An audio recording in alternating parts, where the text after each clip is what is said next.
श्री परमात्मने नमः। ओम श्री सद्गुरुदेव भगवान की जय। गुरुर्ब्रह्मा गुरुर्विष्णु गुरुर्देवो महेश्वरा, गुरुर् साक्षात् परम ब्रह्म तस्मै श्री गुरुवे नमः। ध्यानमूलं गुरुर्मूर्ति पूजामूलं गुरुपदम्, मंत्रमूलं गुरुर्वाक्यं विमोक्षमूलं गुरुकृपा। अवखण्डमण्डलाकारं व्याप्तं चराचरं, तत्पदं दर्शितं येन तस्मै श्री गुरुवे नमः। बोलिए सद्गुरुदेव भगवान की जय। आज का जो सत्संग है बड़ा सुंदर है, रामचरितमानस का है। हम आज आपको बताएंगे कि रामचरितमानस का गूढ़ रहस्य क्या है। इसमें गूढ़ रहस्य है। इस रहस्य को जो जान जाएगा उसको रामचरितमानस समझ में आने लगेगा, सारी भ्रांतियां समाप्त हो जाएंगी। तो आज हम बताएंगे कि सबसे पहले रामचरितमानस को किसने लिखा और जाने इसका गूढ़ रहस्य। इसको सबसे पहले किसने लिखा? आप लोग तो बस इतना जानते हैं कि गोस्वामी तुलसीदास जी ने लिखा, वाल्मीकि जी ने लिखा, लेकिन और किसी ने लिखा? सबसे पहले किसने लिखा? रामचरितमानस को सबसे पहले किसने लिखा? ये गूढ़ रहस्य आप लोग जाने, तो इस पर हम प्रकाश डालेंगे। आप लोग अपनी चित्तवृत्ति को बड़े संयमित करिए और जो हम सत्संग सुना रहे हैं उसको सुनिए, अपनी स्मृति में धारण कीजिए।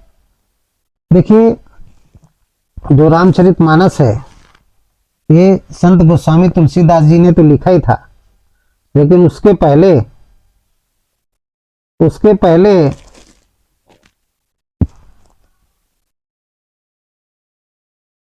संत वाल्मीकि जी उन्होंने लिखा था रामायण के नाम से, और संस्कृत में लिखा था। उसके बाद भक्ति काल में गोस्वामी तुलसीदास जी ने अवधी भाषा में लिखा उस रामायण को, लेकिन उसका नाम रामचरितमानस रखा।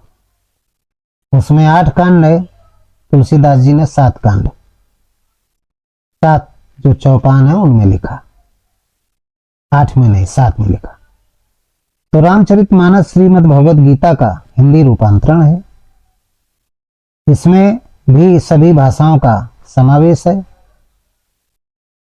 लेकिन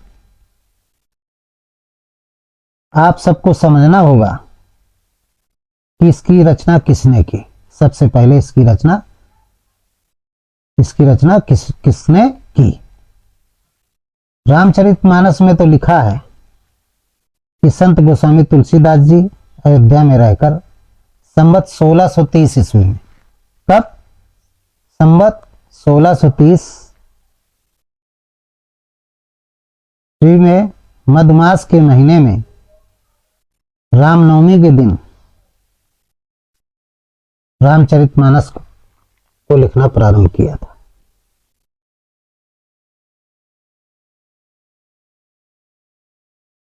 इस काव्य ग्रंथ को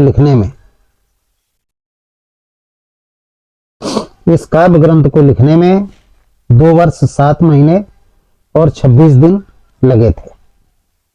तो स्वामी तुलसीदास जी ने इसको लिखा तो समय कितना लगा? 2 वर्ष लगे थे, 7 महीने लगे थे और 26 दिन लगे थे लिखने में। इस ग्रंथ में संत तुलसीदास जी ने सभी ग्रंथों के विचारों, सभी भाषाओं, सभी रसों, सभी अलंकारों को समाहित किया है। इसीलिए रामचरितमानस को रस ग्रंथ कहा गया है। क्या कहा गया? रस ग्रंथ कहा गया।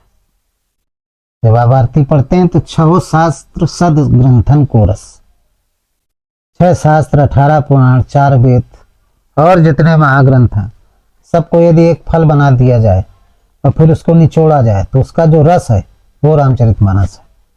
ऐसा विद्वानों ने कहा। इसलिए इसको क्या कहा है, रस ग्रंथ कहा गया है, क्योंकि इसमें दुनिया के सभी ग्रंथों के रसों को शामिल किया गया। सभी ग्रंथों के जो निष्कर्ष हैं, सार है, उन सभी ग्रंथों के सारों को इसमें समाहित किया गया है। सार का मतलब जानते हैं, मेन तत्व। जो मेन तत्व होता है वो समाहित किया गया है। लेकिन संत तुलसीदास जी से पहले इस ग्रंथ को किसने लिखा, इस बात को समझना जरूरी है। देखिए, अनाथ काल में भगवान की वाणी हुई थी। वाणी में परमात्मा ने अपने बारे में गीता के माध्यम से बताया था कि मैं कौन हूं। सबसे पहले वाणी ने सूर को सुनाया अपने बारे में कि मैं कौन हूं, कहां रहता हूं, मेरा क्या स्वरूप है, तो ब्रह्म गीता कहते हैं। सूर को सुनाया, सूर ने मनु को सुनाया, जो मनुष्य में पहले व्यक्ति थे। मनु ने राजाओं में जो पहले थे इक्ष्वाक, उनको सुनाया। इक्ष्वाक ने अन्य नरेशों को सुनाया। इस तरीके से गीता का प्रचार हुआ, जो ब्रह्म गीता थी, जिसको श्रीमद् भगवद गीता, ब्रह्म गीता। काफी दिन के बाद अनेकों राजा हुए और उन राजाओं ने श्रीमद् भगवद गीता को पढ़ना और पढ़ने और पढ़ाने दोनों पर रोक लगा दिया कि कोई भी व्यक्ति इसको नहीं पढ़ेगा। क्योंकि उनके जो कुछ मंत्री थे, उन्होंने कहा कि जो गीता पढ़ेगा उसका बालक सन्यासी हो जाएगा, संत हो जाएगा। ये ठीक नहीं ग्रंथ, क्योंकि ये भगवान की वाणी थी और उन लोगों को इसमें करना था मिलावट। तो उन्होंने रोक लगा दिया। मंत्री थे, राजा ने मंत्री की बात मानी और गीता को जला दिया गया। जितनी ढूंढ ढूंढ करके गीताओं को जलाया गया, यानी नष्ट कर दिया। जब नष्ट हो गई, समय बीता, भगवान शंकर ने उस गीता को अपने स्मृति में रखा, रच करके समय आने पे पार्वती को सुनाया। उसी गीता को शंकर स्वरूप सदगुरु भगवान श्री कृष्ण जी तत्वदर्शी थे, उनकी भी स्मृति में था। उन्होंने समय पा करके जब देखा कि सुनने वाला अच्छा है, अनुरागी है, तो अर्जुन को सुनाया महाभारत के युद्ध के दौरान उसी गीता को, जो श्रीमद् भगवद गीता के नाम से प्रसिद्ध हुई। तो उस गीता को सुनाया। उसी गीता को भगवान शंकर ने माता पार्वती जी को सुनाया था। रचि महेश निज मानस राखा, पाय सुसमय शिवासन भाखा। सुंदर समय जब पा लिया, अच्छा जिज्ञासु श्रोता मिल गया। माता पार्वती जी प्रेममयी वृत्ति है। अमरनाथ के क्षेत्र में, हिमालय के क्षेत्र में, जिसको आज का अमरनाथ कहते हैं, वहां पे बैठ के सुनाया था। भगवान के शंकर के मुखारबिंद से निकली हुई कथा, उसको अमर कथा कहा गया। अमरनाथ में सुनाया था। आज बहुत लाखों लोग प्रतिवर्ष जाते हैं अमरनाथ जी के दर्शन करने, और कहते हैं वहां जाने से व्यक्ति अमर हो जाता है। तो अमर होने का मतलब होता है, अमरनाथ नाम क्यों पड़ा? चूंकि अमर कथा सुनाई गई थी। अमर कथा है रामचरितमानस, इसको अमर कथा क्यों कहा गया? इसलिए कहा गया है कि इसको जो सुन लेता है उसको ज्ञान हो जाता है कि परमात्मा कौन है, कहाँ रहता है, उसका स्वरूप क्या है। इस कथा में बताया भगवान शंकर ने। यही बात पूछी थी माता पार्वती जी ने कि परमात्मा कौन है, कहाँ रहता है और उसका स्वरूप क्या है। तो यही बात द्वापर युग में श्री कृष्ण भगवान ने गीता के उपदेश के माध्यम से अर्जुन को बता दिया था कि परमात्मा एक है, सबके हृदय में निवास करता है। ईश्वरा सर्वभूता नाम हृदय देशे अर्जुन तिष्ठति अब्राह्मण सर्वभूतान यंत्रारूढ़ान माया। तो अर्जुन ने पूछा कि परमात्मा कौन है, कहाँ रहता है, उसका स्वरूप क्या है। तो उन्होंने बताना शुरू किया। ईश्वरा सर्वभूता नाम हृदय देशे अर्जुन तिष्ठति ब्रह्म सर्वभूतान यंत्रारूढ़ान माया। वो परमात्मा सबके अंतःकरण में निवास करता है, लेकिन भ्रम के कारण लोग नहीं जान पाते, तो इधर उधर उसकी खोज में जीवन पूरा व्यतीत कर देते हैं। इधर उधर की पूजा करते हैं, देवी देवताओं की पूजा करते हैं, तो सारा जीवन व्यतीत कर देते हैं। तो अर्जुन ने कहा उसका स्वरूप क्या है। तो भगवान कृष्ण ने कहा ज्योतिषाम तज्ज्योतिस्तमसा च परमुच्यते ज्ञानम ज्ञेयम ज्ञान गम्यम हृदय सर्वस्व विष्टतम। वो ज्योतियों का परम ज्योति है और उसको पूर्ण ज्ञान के द्वारा, आत्मज्ञान के द्वारा ही जाना जा सकता है। हृदय सर्वस्व विष्टतम, वो सबके अंतःकरण में निवास करता है। इसलिए अर्जुन तुम्हें शरणम गच्छ सर्वभावेन भारत तत्प्रसादम परम शांति स्थानम प्रपश्य शाश्वतम। इसलिए अर्जुन तू उसी शरण में जा, तुझे शाश्वत शांति प्राप्त होगी। ये भगवान कृष्ण ने अर्जुन को बताया। तो अनादिकाल में स्मृत काल था, उस समय लिखने लिखने की व्यवस्था नहीं थी, लोग अपनी अपनी स्मृतियों में धारण कर लेते थे। तो भगवान शंकर ने भी अपनी स्मृति में लिख करके धारण कर लिया था। लोग याद करते थे, लिखने वाला कोई कॉपी किताबें नहीं थी। और जब सुंदर समय मिलता था तो जो अच्छा साधक है उसके सामने वो बोलना शुरू कर देते थे। जैसे भगवान कृष्ण ने अर्जुन को सुनाया और भगवान शंकर ने माता पार्वती जी को सुनाया और गरुण जी को तत्वदर्शी संत काकभुसुंडी जी ने सुनाया, याज्ञवल्क्य जी ने भरद्वाज जी को सुनाया और श्री रामचंद्र जी ने हनुमान जी, भरत जी, शत्रुघ्न जी, विभीषण जी, सुग्रीव जी, अंगद जी और बहुत सारे जिज्ञासु भक्तों को सुनाया। वो अमर कथा कि परमात्मा एक है, शाश्वत है, सनातन है, सबके अंतःकरण में है, उपद्रष्टा रूप में, उपद्रष्टा हनुमंता चा भर्ता भोक्ता महेश्वरा परमात्मेति चाप युक्त देहेस्मिन् पुरुषा परा। जब साधना के द्वारा उसको हनुमंता की स्थिति में लाया जा सकता है, जब इस स्थिति में आ जाता है तो भरण पोषण करने लगता है। ब्रह्मा विष्णु महेश की सारी शक्तियां उस साधक में आ जाती हैं। और जब और उसकी साधना सूक्ष्म अवस्था में पहुंचती है तो वही देहधारी पुरुष परमात्मा हो जाता है। परमात्मेति चाप युक्त देहेस्मिन् पुरुषा परा। तो उसी को तत्वदर्शी सदगुरु कहते हैं, उसी को साकार ब्रह्म कहते हैं, उसी को पूर्ण परमात्मा कहने लगते हैं। पूर्णत्व को प्राप्त कर लेता है, वही निराकार परमात्मा साकार हो जाता है। जब मनुष्य शरीर में प्रकट होता है तो साकार हो जाता है। प्रकृति पार प्रभु सब उर्वासी ब्रह्म निरी विरज अविनाशी, ऐसा परमात्मा। इसी को गोस्वामी तुलसीदास जी ने अपने काव्य में लिखा है कि निर्गुण रूप को समझना आसान है, सगुण को समझना बहुत कठिन है।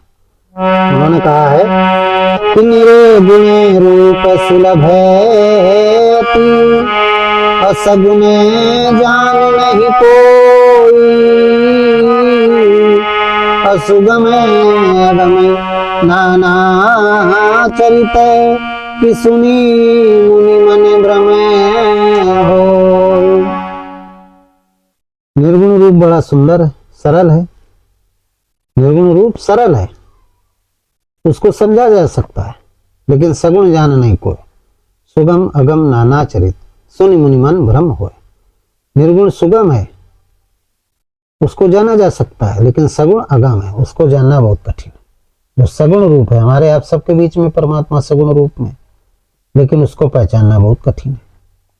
पहचानने के लिए बताया कि यमासितो ही वक्रोप चंद्रासर उत्पन्नते वंदे बोध में नित्यम गुरु शंकर रूपण।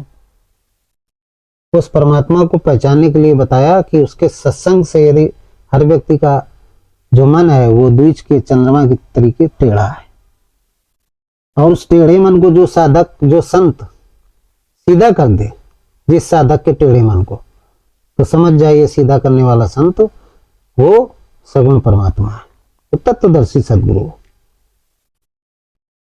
उसकी आत्मा जागृत की स्थिति में जागृत हो रही है, जागृत हो चुकी है, उसकी वाणी का प्रभाव पड़ रहा है, वो सगुण है तो हमारे आप सबके बीच में बहुत है सगुण, इनकी आत्मा जागृत है, सब सगुण परमात्मा स्वरूप है। तो इस रामचरितमानस को सबसे पहले भगवान की ब्रह्मवाणी थी, भगवान शंकर ने लिखा। रच महेश निज मानस राखा, पाय सु समय सिवासन वाका। उसके बाद वाल्मीकि जी ने लिखा लेखनी में, जब लेखन युग आया, त्रेता युग में, और उसके बाद द्वापर आया, भगवान कृष्ण ने बोला अपनी स्मृति के द्वारा, वेदव्यास जी ने लिखा संस्कृत में। फिर और समय गुजरा, भक्ति काल आया, उसमें संत शिरोमणि संत कबीरदास जी ने सदुखड़ी भाषा में बीजक के रूप में लिखा।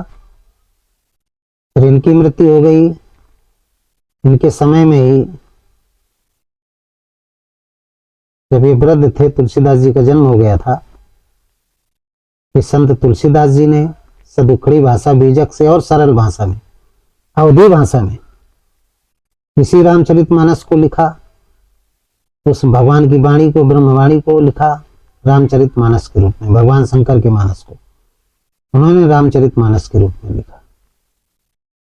रच महेश निज मानस राखा, भगवान की वाणी को इन्होंने रामचरितमानस के रूप में, उसका नाम क्या रखा? रामचरितमानस। जो भगवान शंकर का मानस था उसको इन्होंने रामचरितमानस नाम रखा। राम के चरित्र सिद्धांत रूप में, दृष्टांत रूप में, और भगवान शंकर के जो मानस है उसको सिद्धांत के रूप में रखा और समावेशित करके इसको लिख दिया। अब ये तुलसी का जो रामचरितमानस है, इसमें राम के भी चरित्र हैं और भगवान शंकर के मानस भी है। तो साकार और निराकार दोनों रामों के चरित्रों का वर्णन है।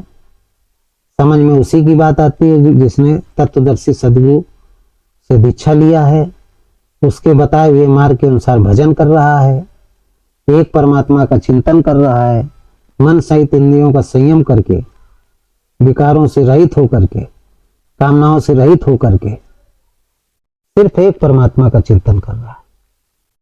उसी की बात समझ में आती है, क्योंकि सबसे पहले इसको भगवान शंकर ने लिखा था। रच महेश निज मानस राखा, पाय सुसमय सिवासन वाका। इस रामचरितमानस को सबसे पहले भगवान शंकर ने लिखा।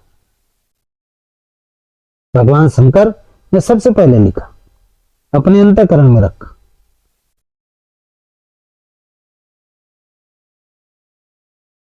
तो बड़ा सुंदर है इसका गुण रहस्य। इसको जो पढ़ लेता है, पढ़ते तो सभी हैं, लेकिन जो श्रद्धा से पढ़ता है, वे श्रद्धा संबल रहे नहीं संतन कर साथ, इनको मानस अगम अति जिन्हें न प्रिय रघुनाथ। जिसने जिस हृदय स्थित परमात्मा पर जिसकी श्रद्धा नहीं है, अपने जो तत्वदर्शी शंकर स्वरूप सदगुरु हैं उन पर विश्वास नहीं है, जिसने संतों का साथ नहीं किया, सत्संग सत्य के सत्संग का साथ नहीं किया, श्रवण नहीं किया, सुनते नहीं, उनको ये मानस बहुत अगम लगता है, कभी भी भगवान की कृपा उन पर नहीं होती। और जो सत्य का सत्संग करते हैं, अपने गुरु पर विश्वास करते हैं, संतों का साथ करते हैं, सत्संग सुनते हैं, राम के चरणों में प्रेम होता है, हृदय स्थित राम के चरणों में प्रेम होता है, उनको सत्संग सुलभ लगता है, उनकी बात समझ में आ जाती है। तो सबसे पहले इस रामचरितमानस को भगवान शंकर ने लिखा था, लिख करके अपनी स्मृति में धारण किया था और माता पार्वती जी को सुनाया था। ये गुण रहस्य, वही उसी की बात समझ में आती है, वही जान पाता है। जो जाने सो देव जनाई, तो फिर जानत तुम्हें ही तुम्हें हो जाए। जब रामचरितमानस को जान लेता है तो फिर राम का हो जाता है। और जब राम का हो जाएगा तो सूझे रामचरित चरित मणिमाणिक। अब गुपुत प्रकट जो जहां जई खानिक। सबके अंतःकरण में प्रसुप्त अवस्था में राम के चरित्र उपस्थित रहते हैं। जब राम नाम जप करने लगता है तो अंतःकरण में मणियों के रूप में जो छिपे रहते हैं राम के चरित्र, ये जागृत हो जाते हैं। तो सूझे रामचरित मणिमाणिक, गुपुत प्रकट जो जहां जई खानिक। तो राम के ही चरित्र उसको अच्छे लगते हैं। राम के ही चरित्र सुनाता है, राम के ही चरित्र सुनता है, और उसे किसी भी प्रकार के चरित्र अच्छे नहीं लगते। उसको मोक्ष मिल जाता है। ये रामचरितमानस का गूढ़ रहस्य है। हर कोई इसको नहीं समझ पाता है, इसलिए लोग इससे नफरत करते हैं। तमाम प्रकार की मानस में त्रुटियां निकालते हैं। लेकिन मैंने आपको बताया कि जो मानस में लिखा है वो एक दृष्टांत है, उदाहरण है, और उसका जो निचोड़ है वो सिद्धांत है। वो बिना तत्वदर्शी सदगुरु के सहायता के बिना आप रामचरितमानस को नहीं समझ सकते। आप सिर्फ एक कहानी समझेंगे, विभिन्न प्रकार के उसमें आप त्रुटियां निकालेंगे, आप नहीं समझ सकते। इसी तरीके से कबीर बीजक को आप नहीं समझ सकते जब तक तत्वदर्शी सदगुरु नहीं मिलेगा। जबकि बीजक की भाषा से रामचरितमानस की भाषा आसान है। श्रीमद् भगवत गीता को आप नहीं समझ सकते जब तक तत्वदर्शी सदगुरु का सानिध्य नहीं प्राप्त होगा। वेद को आप नहीं समझ सकते, नहीं समझ पाएंगे। आप पढ़ते रहेंगे लेकिन बात समझ में नहीं आएगी। इसमें अध्यात्म छिपा हुआ है, भगवान शंकर का मानस छिपा हुआ है। तो बिना शंकर स्वरूप सदगुरु की कृपा के बिना नहीं समझ में आएगा। इसलिए गुरु करो जान के, पानी पियो छान के, तभी मानस समझ में आएगा। ये गूढ़ रहस्य। इन्हीं शब्दों के साथ आज का सत्संग समाप्त करते हैं। बोलिए सदगुरुदेव भगवान की जय। सर्वे भवन्तु सुखिनः, सर्वे सन्तु निरामया, सर्वे भद्राणि पश्यन्तु मा कश्चित् दुःखभाग् भवेत्। ओम